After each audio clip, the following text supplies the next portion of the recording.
Hello, everybody, and welcome to another exciting day of Motion Design Hotline. We're here coming at you the day after American-style Thanksgiving. I'm Evan Abrams. Thank you for joining us for this Motion Design Hotline, where we try to convert your motion design After Effects questions into wisdom. I'm joined, as usual, by Kyle Hamrick. How you doing, Kyle? I'm doing great. Yeah, you feel still kind of full, yeah. significantly digested. Yeah. You've come out of your turkey malaise. We've re-entered the universe. We're taking a break from our Black Friday holiday deals shopping to come in here to get to the real deal. It's knowledge. So that's what we're going to be talking about today. Also, today's show is actually sponsored by Millinote. Got to get us those Black Friday monies. But yeah, Millinote is the sponsor of our show. They have a wonderful web application where you can create mood boards and all kinds of virtual, visual, organizational things, share it with teams. We're actually using it to keep our show organized right now. And if you check out the notes in the description, you can enjoy a month of that. We'll talk about more of that later because, Kyle, we got to get to our kickoff question. There was folks, ask us questions in the chat, and we'll try to get to them as best we can. But if we don't, we just save them in our leftover bin. We put them in those Tupperwares, put them in the fridge. Yep. We bring them back out, we heat them up, and then we get to them at the start of another show. So our leftover from last time, maybe we're going to switch to calling them leftovers from here on out. Yep. But this one was from Jessica Libby. Shout out Jessica Libby. Maybe she's here today, maybe not. But what are some techniques or advice for more control when morphing shapes or mask paths? So for those of you who use mask paths or any kind of vector paths, in After Effects and other applications, it usually works kind of the same way. You end up with tweening between them in kind of unpleasant, disgusting ways to get from one form to another, and so I think we're going to dive in. Kyle, you've got some interesting thoughts on what to do with these paths. I got some thoughts. I don't know. I figure I'll just dive into mine first, and we'll see what's up. Dive away. Okay. Boing. So here's our wonderful Millinote spread, but here we are having a look at some paths, and I got a whole bunch of things out on the timeline here, but let's just say, in general, that what we would like to do is to make this triangle path. That's a pretty cool triangle. It's a fun thing, and we want it to go from one form to another form to another form to another form. It's like these three different forms. Well, you can only really set these three little keyframes here, which are the individual shapes that we're going to move between. And we've gone into the graph editor and we've adjusted the speed between these, which is okay. But there isn't a lot of fine control between what these points are actually doing. And in fact, when you're morphing from one shape to another, it can get a little bit convoluted and weird sometimes. So, for example, you got to pay attention to things like your first vertex, which is this one here with the little square around it. That kind of tells us the order that After Effects considers these points. This is number 1 and 2 and 3, and so on in that way. So as we're going from position to position, they're taking the quickest way to get from one to the other. So going from this to here, from these two, you'll notice the shape gets very tiny in between because we don't have fine control to tell that point which way to go. How do I get from one place to the other? They don't really have positional control over them. However, I'm here to tell you that you can gain positional control over these points. So the first tip, the tip about going from moving your paths around and morphing them, is to use either the Create Nulls from Paths or the Create Nulls from Paths extended script, which you can find. You just go here to Windows, create them nulls from paths. The extended one, now Kyle, you might have to help me out with this, but I totally forget. There's a link, an esoteric link to find where this is on the internet. We're going to put it in the show notes at the end so you can actually get to it. But it's out there on the internet. The difference between the two, the big difference is when you do points follow nulls, which is going to create a bunch of little nulls for you, one for each point, it doesn't create anything for the Bezier handles. That's what the extend brings to the party. You can finally have those handles that you want. Now, the difference is that now that we have positional control over each of those, you can now start to manually control when, how, and where each of these points moves. So in the case of this little polygon, we are now able to control each one individually. It's a lot of fun to now be able to accelerate each of them and to have really good control over where these points are actually going in space. So if you want, you can just grab your handles of these positional datas and move them around. It's a good time. So that's one kind of tip that I'll give for messing around with these fun things. The other thing that I want to talk about, though, is how do we make some maybe organic shapes? This is fairly inorganic and robotic because we're moving points around, and you can use this to massage all kinds of things. But something else that I'd like to talk about are morphing shapes and having to do your kind of frame-by-frame stuff, which happens whenever you want to have kind of, you'd say like a little bit more organic stuff happening, the kind of thing that you would probably be better suited to make in Procreate or to make using, CC Animate. But we can have some nice fine control of blobulous things. This is a real Charlie Brown style here. Kind of stuff going on, that this blob is gonna move up and down and squish around. Doing this all just off the dome, I don't recommend doing that. I do not recommend just starting with nothing and then, oh man, what shape comes next? I don't even know. What I usually do is I create a guide, a little shape that I'm going to keyframe around that's going to tell me where's the energy going? Where is the motion? What kind of things are going to be influencing this? So I keyframe, using my rudimentary keyframe powers, something that I would like to show me where to go. Where's the energy going? Oh, it's going like this.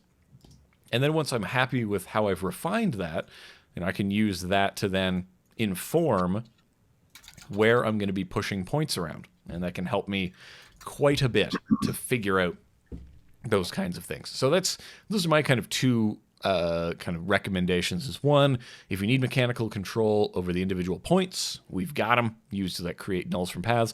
And then if you want to do more organic, flowy things, kind of do some frame by frame. Get hot in here. Kyle, I'm having a day. It's time for me to turn it over to your window because my face is not making sounds. So those are the things I got. Kyle, what do you bring to the party here? What am I bringing?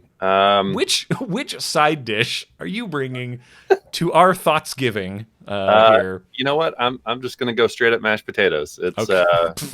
Yeah. Great. Why not? You put any cheese on those potatoes, Kyle? Cheese? No. I mean, you're looking at me like I have lobsters. You know what? My mashed potatoes recipe involves sour cream and cream cheese for like maximum dairy overload. So technically, yes, cheese. Look, you can put whatever you want in your mashed potatoes. I'm not here to critique you. I don't know what American-style Thanksgiving abominations you've been eating, but I celebrate Canadian-style Thanksgiving, which is mostly poutine. So yeah, well, all right, that works too. What do you got for us, Kyle? We're gonna look at your screen. We're gonna see what you got. Yeah, so I'm gonna show some more uses. Like I'm a little more line based here, but a lot of times you need to have things flow along a path that you've created, and maybe have multiple objects that kind of keep track of a single path, right? So I'm just going to kind of show you a couple different options for this, and just so that you can, of course, create these manual points without using the paths to nulls thing. That just makes it easier. But I'll just kind of show you. So this is effectively the code that it makes here. And I'll try to zoom real quick. I don't remember how well that works when we're screencasting like this. It might make everything This is what breaks our screencasting. I don't think so. Okay. It doesn't zoom, though. It did tell you that much. So you can basically just define the points like this, which is what I've done here, okay? If I turn this off, you can see there is no path. But you can just define points and then tell it to create a path from that, and then you can determine whether it's closed or not. There's some other stuff in here for the tangents, but if I say, is closed would be true, this would close the shape, which in this case is probably not what we want, so I'll undo that. But I could just be manually altering these and putting values in here. Hopefully you can see that. So 150, 250 is that first point. 800, 700 is the second point. So you can just enter values like that if you have specific, places you want to do. And you're like, okay, that doesn't seem super useful, but knowing that you have access to this kind of stuff is a good way to, do something. We've kind of hinted at this in the past. I don't think we've actually shown this workflow, but I've got a CSV here, which is a spreadsheet, and I've just entered some point values here. So you can see I'm actually using the exact same workflow, except I just pick whipped these values to the spreadsheet. You can bring in a CSV or a JSON file and get all that data like this, and you can just then pick whip things here, okay? I'm going to just hit tilde key to maximize this. And I went ahead and did most of them because watching someone pick whip doesn't seem like a great use of our time. No. And then I've just kind of broken this a little bit so that it's a little easier to see on, the screen space we have. See, that's all I'm doing. I just pick whip to those values. And now this spreadsheet is driving those. So just to kind of show an example of what's happening here, I'll real quick, change a couple of these here and maybe 1750 and 0. Okay. So I'm just going to file download. I'm just working in Google Docs here. Ooh. Download it as a CSV. You can do this with Excel or whatever. And then in my file browser, which is off screen for you, but I'm just going to replace that file in my folder that this is linked to, and ding, you can see it updated.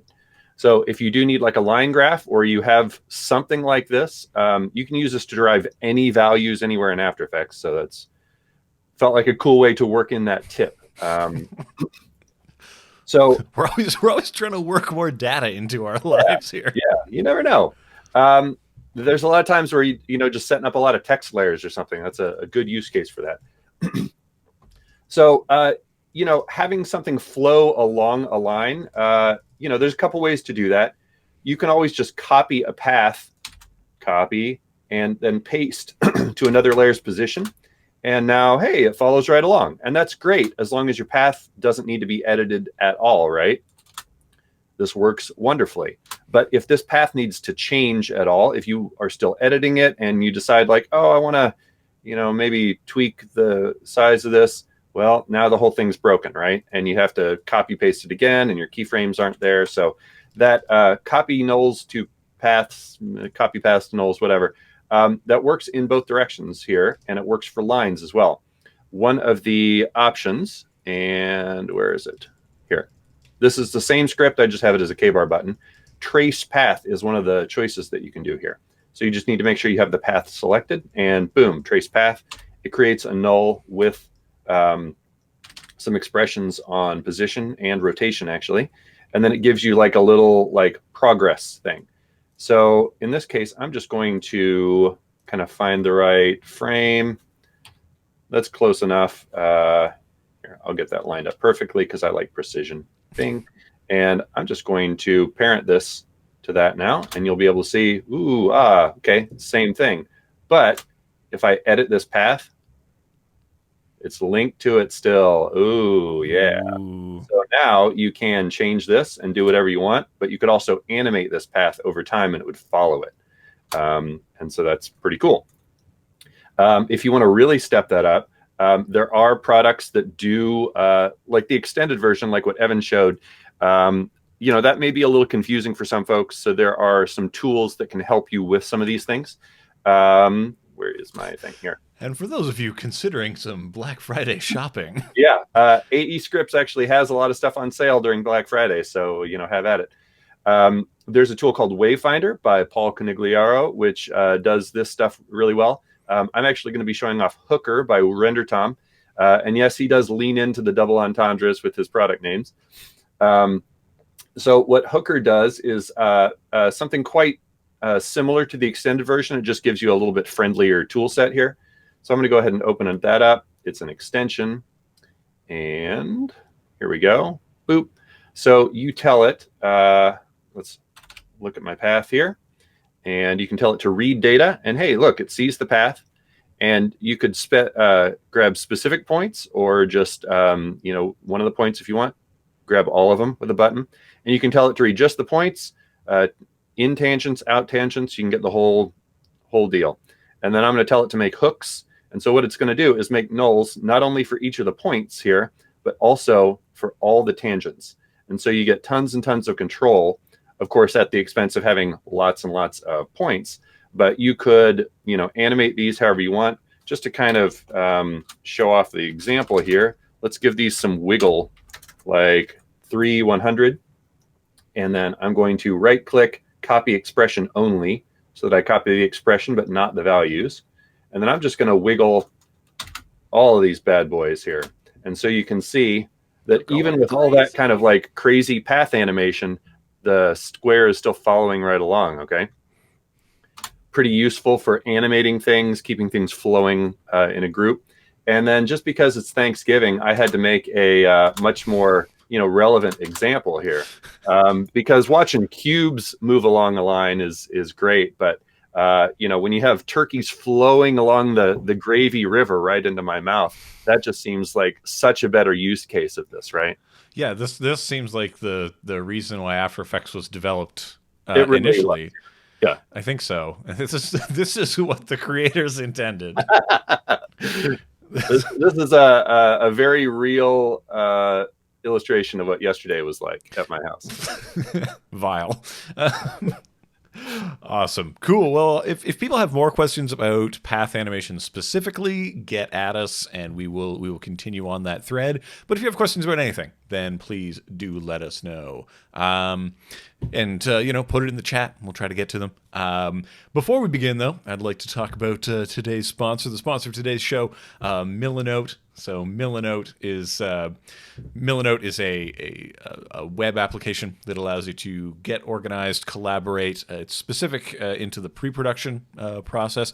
I use it on most kinds of projects that I get into. We use it to get this show organized. We use it to organize people's questions. So we just copy and paste them out of the chat, and then Kyle and I can share them around and figure that all out. But you can use it to create mood boards. You can use it to create organizational charts for your entire projects. You can use it to share style frames and export them in very professional kind of templates and PDFs off to clients to really communicate what's going on. So if you want to try out Milanote, use the link in the description. It's right there below this fantastic video, and you get to enjoy a trial of that. So I want to thank again Milanote for kind of sponsoring these kind of bizarre bizarre experiments on the channel. They've been fantastic to work with. The team over there is always innovating, doing cool stuff. So at the very least, check out some of their blogs, because they are kind of obsessed with process and all that good stuff. Mm-hmm. Well, Kyle, that's my plug. Do you have anything that you want to talk about? You're pretty much you're living a normal life right now. Do you have any meetups coming up? What's going on in your life? Yeah, a whole lot of nothing. I'm done traveling for a while, and our meetup group is done for the year as well. So I got no plugs, except there are a lot of great like Black Friday deals, Cyber Monday, whatever, for people in our industry. AE Scripts, Adobe has a sale. So you know what? That's true. If you want to save like 25% on your Creative Cloud subscription, you can go try to haggle that one up. So I would definitely recommend, making that happen. 25% is a high number. So not insignificant. No. Like, take those savings and, just convert it directly into stuff. One thing that I do want to plug, though, while we're here, is that if any of you listen to the Motion Hatch podcast, I believe that they are putting their freelance contract bundle on sale starting on Monday. So definitely go check that thing out. I actually use a modified version of that for my contracts. There are a lot of clauses you might not think about. But yeah, let's get into the questions, Kyle. We got a bunch of them building up in our question bin. But because we have some that came in sort of before the show even started. I like to get to those early birds that get those things in. But if you have any questions at all, do let us know in the chat. And also just let us know who you are, where you're from. If you have thoughts on the things that we're talking about and getting to, put those in the chat too. We love to see people kind of giving their opinion and their different take on how to get things done. The point of the show is to explore the plurality of ways in which we solve problems. So let's jump into it. Big, longtime friend of the show, Blanketito, is asking a question for camera use. We're going to be talking about 3D cameras and the like. When do you use scale and when do you use Z position change? Last session, we were using that, and you would have just scaled things up. So I guess, and do we recommend a tool like Handycam if you want to dive deeper into camera use? So I can't speak a lot about things like Handycam, for example, because I've been having to do it the vanilla way my whole life, so I haven't found it to be cumbersome. One thing I'll say is that if you want to get to know virtual cameras, I would recommend that you get to know physical cameras as well, because a lot of the terminology is going to be the same in there. But I'm going to just go ahead and open up the old After Effects and fire it up. Let's fire that stuff up. Vroom vroom. We have the power. We have the ability to share our screens and to bring these kind of things to you. And now I'll just get rid of these nulls things. If we talk about them again, we'll open them up. But when you make a new camera around here, cool camera, neat, it's going to give you all this stuff. So the first thing I'm going to talk about is the type of camera, the 1 node or 2 node. That's basically, do you want a camera that looks at a thing or not? So 1 node camera there's nothing for it to stare at. And you have all these wonderful presets that are trying to mimic, certain forms of camera. And you notice when you change these, the numbers start to change. Particularly, though, things like focal length, angle of view, all of this stuff, this idea of locking to zoom. So if I start scrubbing this around, you see all the numbers are changing. If we don't lock it to the zoom, you'll notice that not everything is changing. So when we're talking about when would we move the camera around, when would we scale up objects, when would we zoom, well, that's when we're talking about when do we want to achieve certain feelings or certain actions of the camera. So you could do something like rack focus. You can do that by adjusting sort of that focal plane. So what are we even talking about here? We're going to create a cool camera. And we can't see anything because we're looking through the camera. But if we look at it from the top, you can really start to see what's up with that camera. And in fact, it shows you on here the angle of view, and it shows you the zoom. It shows you where it's zooming. So we can adjust that zoom if we like. We can adjust the focal length. It's showing what is in focus. What is it looking at? And those kinds of things might be important when you're deciding if you have depth of field, zooming and moving the camera forward are going to cause different things to happen. That focal plane is going to shift. Things are going to get wacky. So when we're deciding, are we going to do one thing or the other thing, it's really down to those kinds of factors. The other thing that's important is when you're moving the camera around, you're causing that kind of parallax feeling that the things closer to the camera are moving faster than things away. I usually recommend using a camera approach if you're going to be moving through a scene as opposed to using a null and scaling it up and down. But again, it's all down to the kind of motion that you want to experience. I find it easier to conceptualize this idea of we have a camera, we have a space, we're going to move around that space. Other people would say, no, we're going to have a null and the null is going to move around and that's going to make sense. One tip that I like to use for cameras is to make a new null object, parent the camera to that null object, and then use that null to move the camera around, just because you're now moving the thing that you're looking at. So it's not that difficult to conceive of moving through a 3D scene by moving this object, which the object is not only the thing you're looking at, but it is moving the entire camera itself around. So if I want to go and look at this cup of coffee, or I want to look at somewhere else. Kyle, you've been building a thing while I've been yakking away. What do you got going on there on your screen? Yeah, I like that you can just spy on me while I'm preparing examples. That's how we keep the show moving very smoothly. It really is. So smoothly. Yeah. So I just did a real quick build of something while Evan was yapping away. I definitely paid attention to everything he said. Well, that guy was running his mouth. So I made a couple layers of just some simple rectangles here so you can kind of see what's going on. And then I offset them in Z space just to kind of prove that that's happening. I will create a camera real quick here. And you can see like, ooh, yes, there's depth there, right?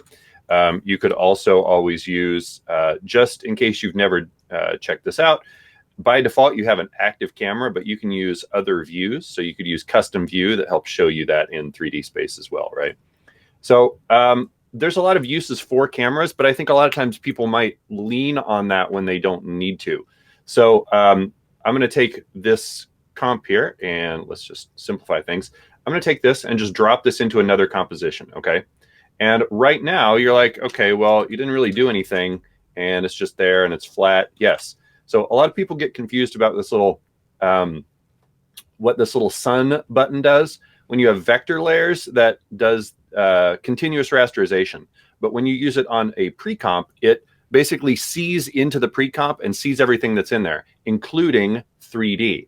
And when you do that, if you make it collapse transformations is the name of it, and then you can make this 3D also, you can see the bounding box changes. So this whole layer is now 3D aware of what's inside there. It's a bounding cube. You could move this, and looky there, parallax. So I don't even need a camera. If you just build things in 3D space inside a pre-comp, and then you can do subtle moves like this and create parallax pretty easily without even messing with cameras and lights and stuff like that. So much depth. Yeah. That was pretty much it. Okay, that's it. So hopefully that helps with your camera trubs. All right, now we're just gonna take it back to the two shots, and then we can do whatever on our screens. So which of the questions in the old bin here in our fridge? Which Tupperware do you want to open up and smell what's inside? Yeah.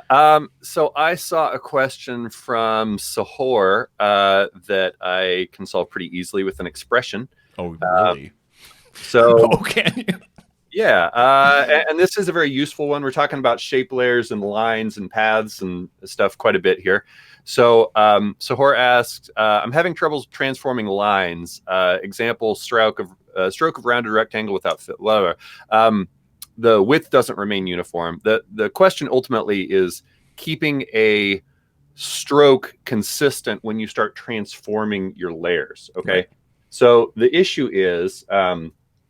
I've got my stroke width here. Let's set it a nice round number of 10, okay?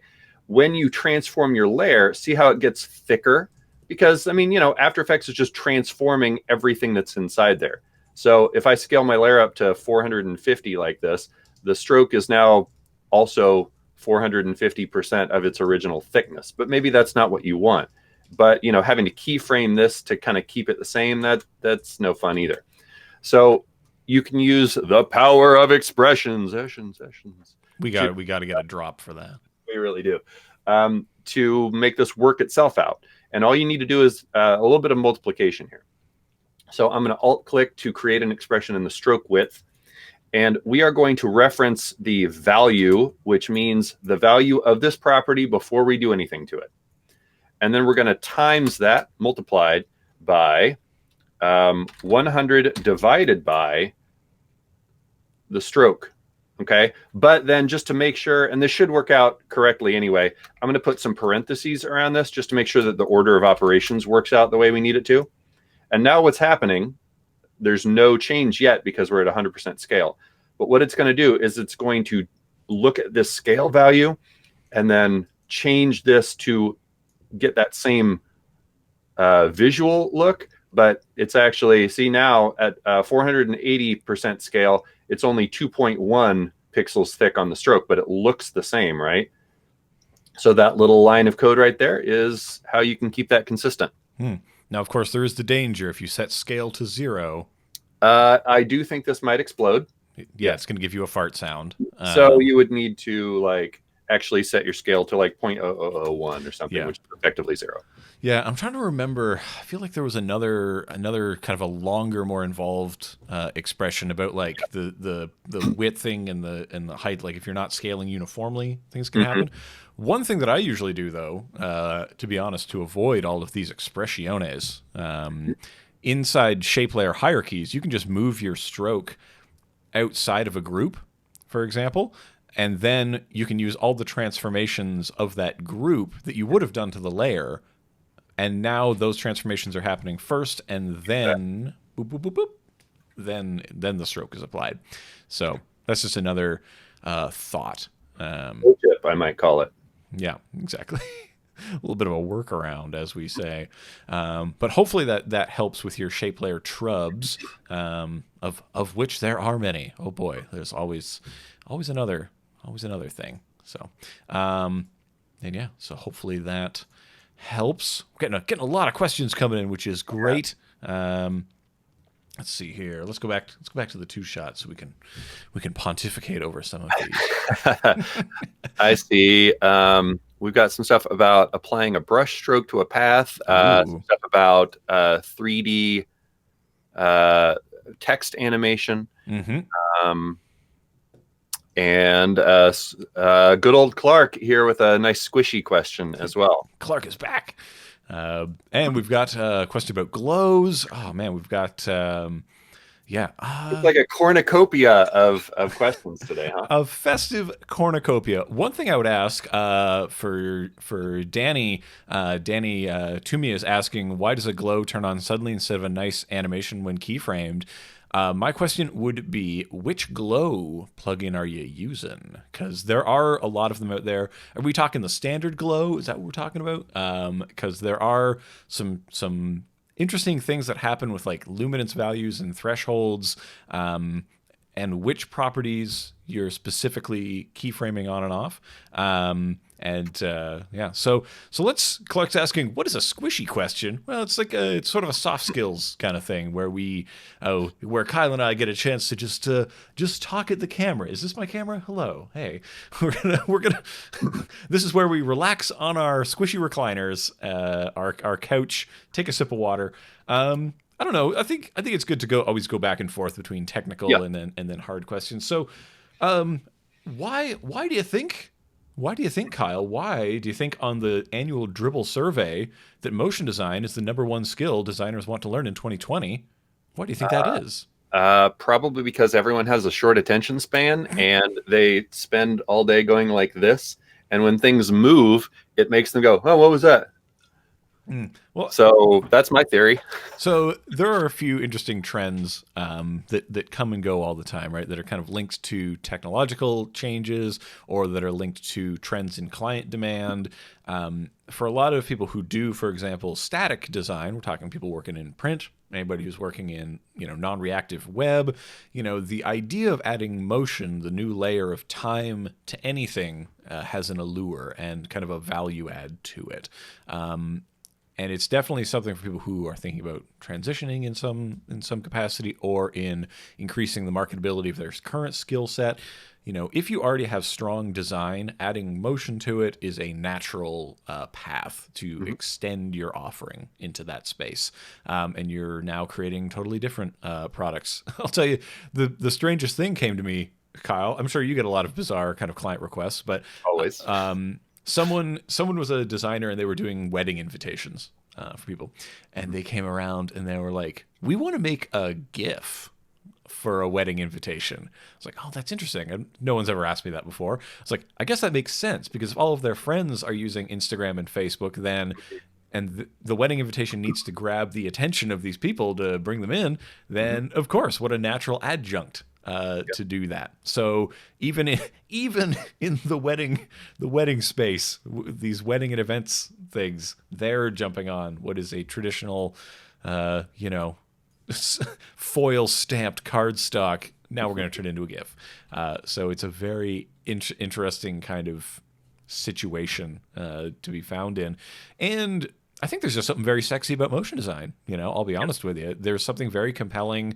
You see it in a lot of places. It moves very quickly through social media. So when you're seeing all this cool stuff, you probably want to be a part of it. So that's one of the explanations I have for it. Also, print is dead, and motion's the box we're going to bury it in.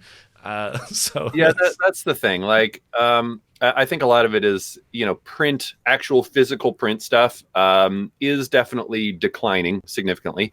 And if everything is electronic, it can move easily, like from a, from a device like delivery standpoint, there's really no difference between looking at a JPEG and looking at an MP4 or something. So it might as well move so that it grabs people's attention, right?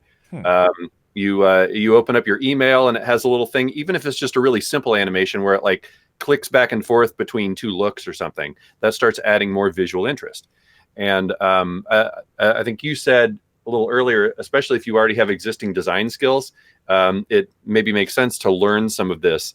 I think a simple motion on a good design can be really effective. So it might, it's a little bit of a paradigm shift to think about things over time instead of having to have everything up all at once like you do for print. But it enables you to compose things differently, and you don't have to jam everything into the frame all at once. You can have things develop a little bit over time, and it forces people to look at it for a little bit longer so that they can see like, oh, what is going to happen there? Where's this going? Even if it's only 2 seconds long, that's 2 seconds more than the half second that they might have paid attention. Yeah, and I think, I mean, motion design has this capacity of surprise. If that makes sense. Like, because you don't see the whole thing at once, because it has a narrative structure to it. Remember that time when infographics were so hot that everybody wanted this massive page and you would scroll through the whole page, take people on a journey? Well, now that motion is becoming more ubiquitous, also cheaper, people are kind of moving towards that. So hopefully that leads some credence to those things. Okay, so we've got some clarification on this glow question, which is great. So maybe let's dive into that one next. Okay. I think, because I love to share the screen. I love to see what's going on. Share it. Share that screen with me. So the trouble is in keyframing this kind of glow radius, right, around something that at one moment there's nothing, and then at the next moment there's too much stuff. So as soon as you apply the glow, we're applying it to a nice fuchsia sphere here, or I don't know the Pantone name for this, but it is what it is. And so really, if you just want to keyframe that glow radius, one here, and then we're going to ramp it up, boop, like that. So let's say we're going from 0, and then we're ramping up. Already we've got some real jagged situations going down with this, which is no bueno. There we go. So what's going to happen here at the edge? There's like this moment of clicking on, I think. I don't quite experience it too much myself at this juncture. And even if we smooth it out, it does look kind of smooth, right? This is kind of smoothing. One thing I would say, though, is that your glow, you would probably also want to keyframe the intensity at the same time. The intensity and the radius will rise up together, which is something to think about. And then the other things to consider are, whether or not, your threshold is maybe clicking on too harshly, right? That might be a trouble that you would run into, because if you're keyframing your threshold, there will be like a click point at which some pixels are considered glowing and some are not. So that's probably the one that's going to get you the most. But one thing I'll say is that what you really want is this idea of exponential scale. So right now, if we look at the glow radius and we look at the values that are happening of this glowing radius, you see this is a nice soft kind of scale that's happening. You would probably want to go and adopt much more of an exponential looking curve, just because of the way light kind of goes. You might want to think about that kind of thing of lengthening this value line like that. So hopefully that kind of helps in these ways. Where is that old thing? Is it Animation Keyframe Assistant exponential scale? If you really want an exponential scale, you can get it right here. So you can grab one of those. But again, there are many. You'll notice I've typed glow into my effects and presets, and I've got a bunch of them. I got some star glow. I got some virtual reality glow. I have a lot of things, a lot of glows in the BCC collection, in the Boris Continuum collection. Lots of hot glows in there. And what's that thing I'm thinking of? Deep glow? Is that the one I'm thinking of? Yep. Kyle, you've got some glows on your screen. Let's see what you're doing. Yeah, I was just kind of doing a real quick example. So on the left here is the stock After Effects glow, just with the default settings, and on the right is Deep Glow, which with the stock settings. So one thing that I really appreciated, I like Deep Glow. I think it looks nice. When they put this out, they actually kind of talked through the way that glow works, which might be an interesting tidbit here.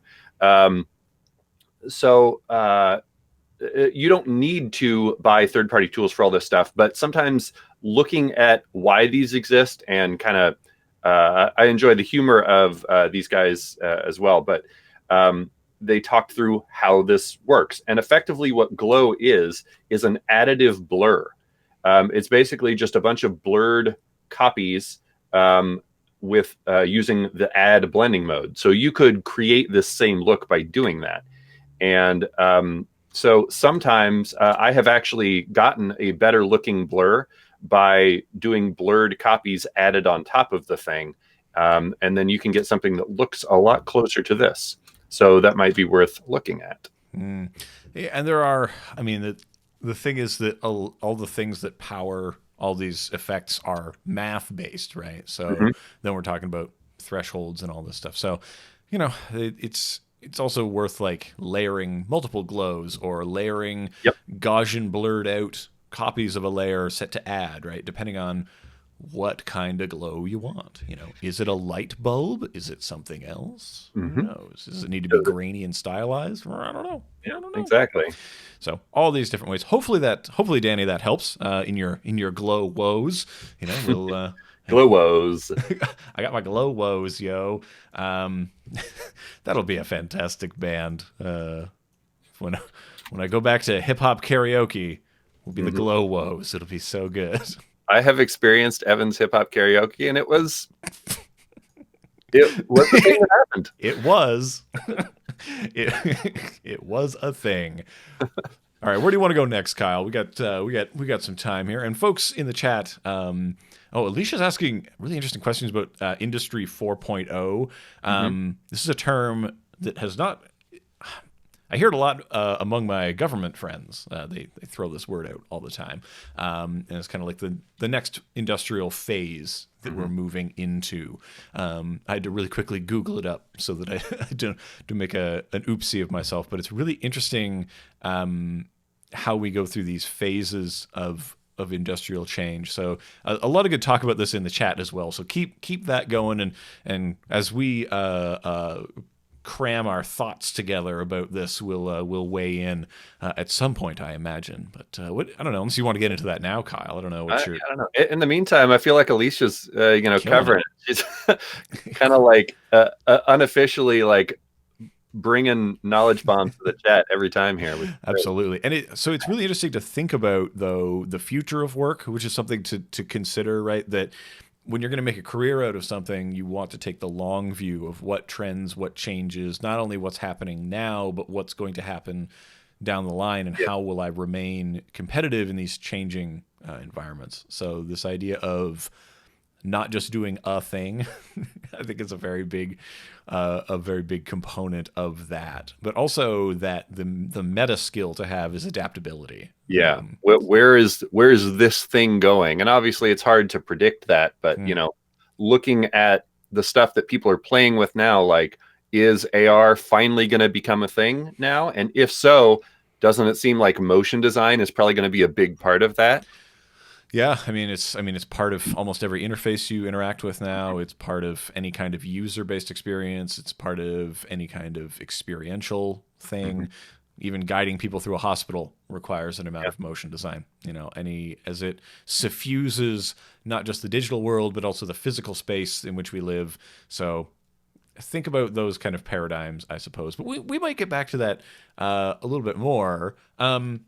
You've highlighted this idea of brush strokes applied to a path here in our bin, and I know you've done some experiments around this, which is cool. I have a non-text based solution as well. Yeah, and I've actually been playing this around with this a little bit. Spoilers, folks. I've been putting a new tutorial together about not just writing on things, but brushing them on in a more artistic, brushy way. So it's like someone's actually painting things on. So I'm working through some of the bugs on that, but that's more of an alpha channel kind of deal. Kyle, what do you got going on? What are your thoughts on this? So yeah, I have two different things that I'm going to show here, and these are more just ideas. One of them is they're technically both third-party tools, but they don't necessarily need to rely on that. Right. So like traditionally, getting an actual brushstroke to adhere to a path is tricky. And if you're just wanting to like reveal something, you're still mostly wanting to bring in a Photoshop or Illustrator layer and then like use mats to reveal that, which is fine. You don't get the flexibility that you might want. This is one thing that has always been kind of a shortcoming of the way After Effects works, but there are some solutions to it. I'll just go ahead and show this real quick. So there's a product called DoStroke, which is actually free, and it uses text layers. I don't want to claim credit, but I think so. This is the guy that makes Duik. I think that he saw some of the text layer stuff I was doing at the beginning of this year and created this product. And it effectively it uses a text layer to make a whole bunch of like kind of brush strokey type fonts. And there's another guy whose name escapes me right now that made a couple of really cool fonts for this that are all like little brush strokey things. And you can randomize like the placement and the rotation and stuff. And you can get a pretty decent like brush looking thing. Obviously this is, the colors here are a bit garish, but like you can get some pretty cool like brush strokey looking stuff if you experiment with this. So I would, recommend checking that out. And if you look back on my Twitter, and we'll put it in the show notes, there are some cool brush-based fonts that really step this up. But so here's a thing that I just kind of discovered a while ago. I'm just going to make a black solid on a really long, thin composition here. And let me see if I can remember exactly how I did this. I'm just kind of freestyling here. I'm using the roughen edges filter on it. Freestyle. And you can... I'm going to crank this up. Let me kind of zoom in so that we can really see. Roughen edges is something I actually use a lot, and I feel like a lot of people don't give it the credit it deserves. So you can stretch this in different directions, and if you stretch it real far and like play with the scale and stuff, you can actually get some pretty like cool kind of brush strokey type situations here. Kind of see how those edges are working out. Sort of depends on what you're after here. I might scale this in just a little bit so that not like that. I might just real quick push a transform on here. And I'm just kind of, like I said, just freestyling a little bit, just kind of fine tuning it. Scale this in a little bit before it's, oh man. This is how it happens live. Yeah. You can always drop a mask on it, I guess, if you really must. Yeah, exactly. So, a lot of this is just kind of playing with it. But you can get kind of a nice, like, sort of broken up. I know I found a really nice one somewhere in here. I'm not going to dial it in perfectly today. But you can create a pretty brush strokey situation here. And then let me just make, that'll work. Cool. There are a couple tools that you can use here.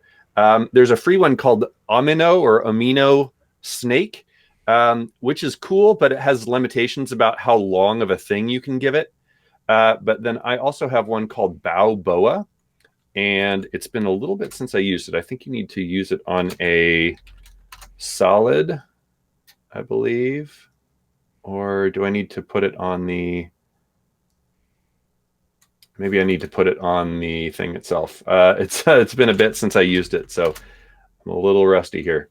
But you need to feed it a path. Let's actually like make this more visible. There we go. And then tell it, yeah, I think this needs to be on a solid, but I need to give it the path here. And I'm seeing in the chat, a particle system can be a really good way to do this as well. Yeah, well, it's interesting. Did you know, folks, After Effects has a brush tool in it that no one ever touches? Yeah, but you can't really do that along a path. No, it creates way too many paths. Yeah. That's the kind of janky thing there we go. about it, and it's very resource intensive. very unpleasant. So here we go. It looks like I don't have this version registered right now, probably from last time I upgraded my After Effects or something. But you can see that I took my brush strokey thing. Needs to be dialed in because the ends are a bit crispy there. But you can align things to a path like this. The cool thing about Boa, I will say it is fairly pricey. I think it's about $70 or $80. If you need this kind of stuff, it works well for it. One of the cool things is you can twist stuff around this path, and you also get 3D control over these points. So you can push points back and forth in 3D space. It is still, you're in 2D space, so you're kind of creating the illusion of that, but you can do some really neat stuff with this. And like I said, Omino Snake does very similar functionality. It just is not nearly as feature rich, but it's free. Yeah. So if you want a thing that's free, you get that. But yeah, there are a lot of ways, like when it comes to, we've got some artwork in Illustrator that uses brush strokes, and now we have to somehow bring that in and reveal it in After Effects. So a lot of that is going to be building, maybe not even using these elements as what they look like, but just using them as the alpha for these various brush things, which can get very cumbersome if it's like, well, we have about 100 individual lines to bring on here. Oops. Oopsie doodle. I've been playing with Fresco quite a bit, the new Adobe drawing and painting iPad app. And obviously you don't get as much of the direct control this way, but I have been experimenting a little with just screen recording, just making straight lines. And you get Fresco has what's called live brushes that you can do oil or watercolor, so they get kind of a pretty realistic spread. And so if you screen cap that, maybe black on white or something, you could use it as a matte, and you could use something like Boa or a little bit of Bezier warp and do some pretty cool stuff. Fresco's a lot of fun. I'm a terrible painter in general, so I haven't really been opening it up a lot. It makes me mad because the beautiful things in my head don't come out on the paper. So it's just a series of non-refrigerator worthy abominations coming out of me. So all right, so hopefully that helps with these brush stroke styles. Oh boy. Too many tongue twisters, folks. Hibbity Jim Jam. Anything else? Any other quandaries? We're here for a few more minutes, folks. Get them at us. And if we don't get to them, we'll pile them on later. Always need more leftovers in our fridge so we can eat those later. So that's the kind of calls. It's last call here at the Thanksgiving buffet. But from what I see here, we could either kind of revisit that thing that we talked about a little bit here, the softer thing, or we could try to do this 3D text animation one a little bit, which a quick one, but a quick explanation of it. But yeah, because we're talking about text layers on a 3D path. Is that what Copycat's? That's what I'm interpreting. Yeah. Okay, because she's asking. I tried to make Copycat. I don't know. Copycat Motion Design. They're asking. I tried to make a 3D path animation the other day, but letters didn't orient towards the camera. Let me know if you have any tips for that, please! Exclamation point. So in 3D, 3D paths, 3D space, it's where if you're going to have a 3D path of some kind, that can get a little bit dicey because usually paths are two-dimensional, right? They're on the path. Well, they are. Right. But the path is on something, and even if you start twisting it in 3D, it's still just a path on a pane of glass. And then we're, or I've drawn it on this, and now we're just tilting this around, which is fantastic. But that path itself does not possess 3D information, right? So I guess the question is, I can already think of a method that we might use on a per character basis to get that to kind of look at the camera. Is that kind of where you're going with this, Kyle? I see you've already booted up the After Effects. So well, TLDR, if you're actually using a single text layer, I'm not aware of a way that you can make those orient to camera. Okay. There probably is something that you could do with the expression selector to make that happen, but that sounds really complicated. Yeah, because a lot of the trouble is that each individual character would need its own. Yes. You need to calculate the angle between that point on the layer. So that point on the layer in space as it turns, looking at the camera.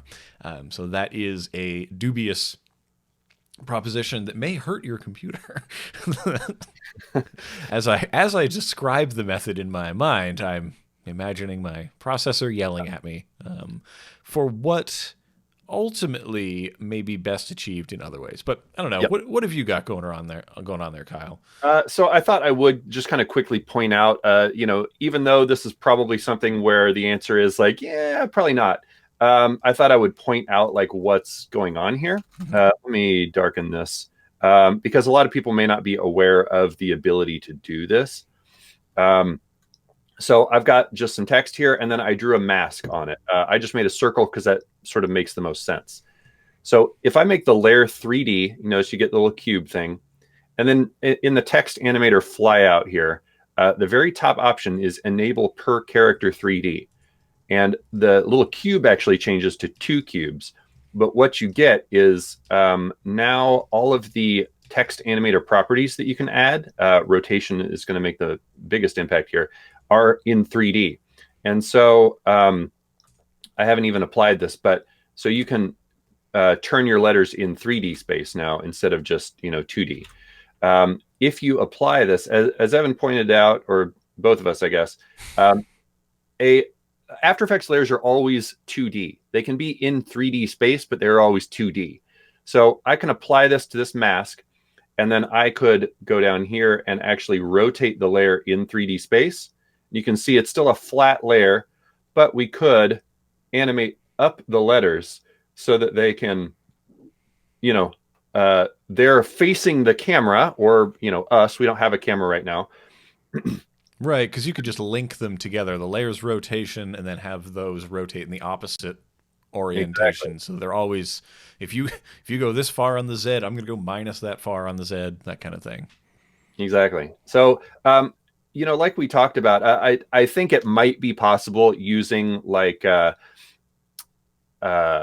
expression selector to figure out how to make them always face the camera. But see, once you start getting far enough around, like they're gonna rotate like this. Yeah. And technically you could probably figure out ways using like it probably depends on how how versatile this needs to be, because you could add an animator for rotation. Oops, here, let me animate rotation, make a second animator here. And you could tell it, like, using one of these shapes, you could make it so that you might be able to like approximate this. Again, I'm kind of just like, freestyling it here. But let me see. Probably need to subtract this.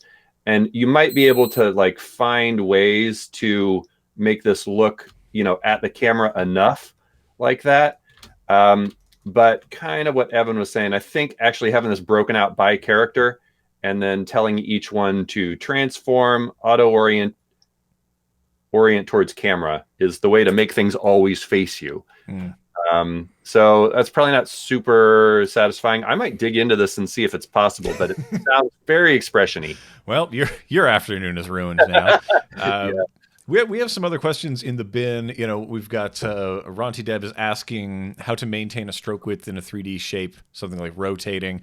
That's going to be very difficult to actually do, and the sort of thing that usually would require sort of a true 3D solution or a third-party plugin to make happen, because you're talking about maintaining and basically fighting against depth to make that happen, which is not super great to do, because you're sort of fighting a feature to undo it in a strange way. And those are other things that I think we can dig into later on. But I'm so glad that folks have brought in some some question leftovers for us to have. We can maybe next time we'll talk about some turbulent displaces. Maybe we'll talk about some 3D layers.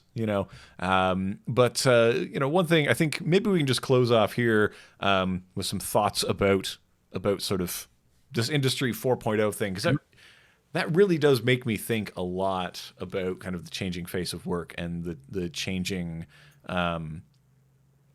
nature of what skill sets people kind of require entering into spaces.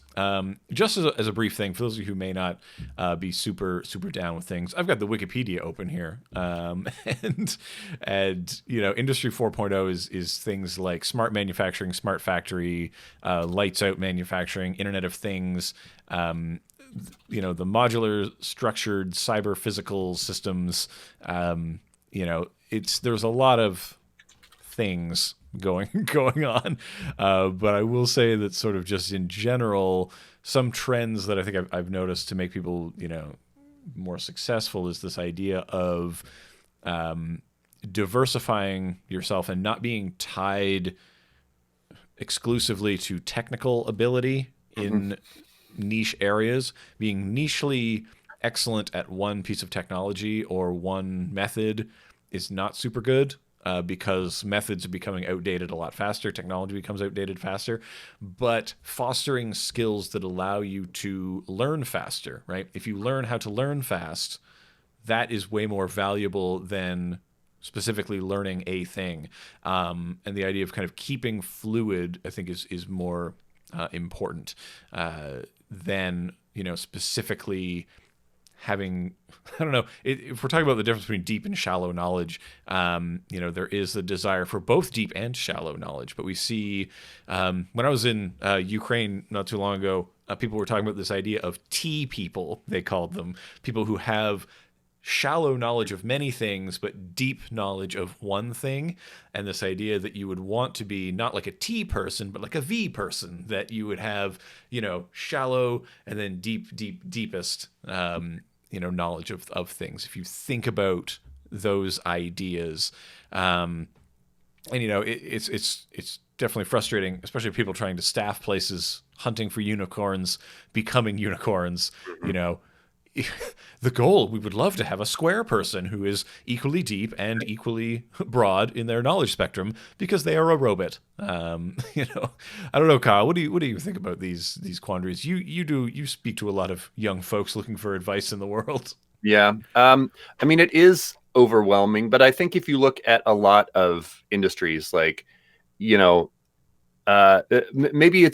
the amount of overwhelming that getting these skills is like, it's a little bit more visibly overwhelming. But to be like a really great accountant or whatever, like, it's not like you can do that in 6 months. Like, you learn how to use the accounting software, but then all of the problem solving skills and knowledge of where to find answers about changes in the tax code, like, that's not altogether different from what we do. Like, you have knowledge of tools, but at the end of the day, like, as you were saying, the knowledge of how to use the things at your disposal to solve whatever your problem is what really matters. Like, a lot of like, Evan and I are both like pretty technically minded people, I think, but I think what that really boils down to is creative problem solving. Like, we're familiar with a lot of potential solutions in here, and then thinking of ways to put those, take 5 of those and put them together in a creative way to solve this particular problem. That's ultimately what the skill is. Yeah. So hopefully that helps. And, Alicia has some great advice for checking out. I am going to check out this Rory Gallagher fella. I don't know. It's I'm always down to see some futurism and all that kind of thing. But it's, these are definitely interesting trends to watch. We live in interesting times, Kyle. Yep. We've made it. We've arrived at the most interesting time, always. I think maybe to end on an optimistic note for that stuff, like, as Chris put it in the chat here, most job listings are BS, and they're kind of looking to see what they can get, because if they can get the person with the most skills for the least amount of money, that's business, right? So don't feel like you need to know everything right now, because you don't. Hey, Evan, do you still learn new things all the time? Yeah, pretty much every day, all day, every day.